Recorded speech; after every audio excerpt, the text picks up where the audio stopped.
નમસ્કાર ખેડૂત મિત્રો, તો આજે આપણે જોઈ રહ્યા છીએ કે આપણે ધારંગણી ગામની અંદર આપણે અંકુરનું આ અમિત વેરાયટીનો પ્લોટ જોઈ રહ્યા છીએ અને બધા ખેડૂત મિત્રો, વેપારી મિત્રોને આપણે આ પ્લોટ અત્યારે બતાવી રહ્યા છીએ વિડીયોના માધ્યમથી. અને આપણી સાથે છે ડીલર એવા આપણે આનંદભાઈ દ્વારકેશ એગ્રો.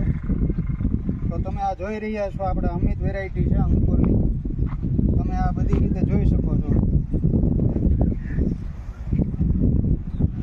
ફૂલ છાપકા અને ઝીંડવા. અને હવે આપણે આગળ તો આપણે છે ને આનંદભાઈને પૂછશું દ્વારકેશ એગ્રોના કે આમને વેરાયટી કેવી લાગી. આ આનંદભાઈ આપણું બધી અંકુરનું આપણી બધી વેરાયટી વેચે જ છે, તો આપણે આનંદભાઈને જ પૂછશું. ખેડૂત મિત્રો, અંકુર કંપનીનું પુષ્કર અને ત્યાર પછીની જે વેરાયટી મોટા ઝીંડવાવાળી અંકુર કંપનીએ ડેવલપ કરી છે એ છે અમિત. આપણે પેલું અહીંયા અમિત વેરાયટી અહીંયા વવરાવી છે ખેડૂતને, અને ફાલ સારો છે, મોટા ઝીંડવાવાળી વેરાયટી છે, રોગ જીવાત પણ ઓછા છે. અત્યાર સુધી એક પણ સ્પ્રે હજી આ વેરાયટીમાં કરવામાં આવ્યો નથી. હાઇટ કમ્પ્લીટ છે, ફ્લાવરિંગ એ સારું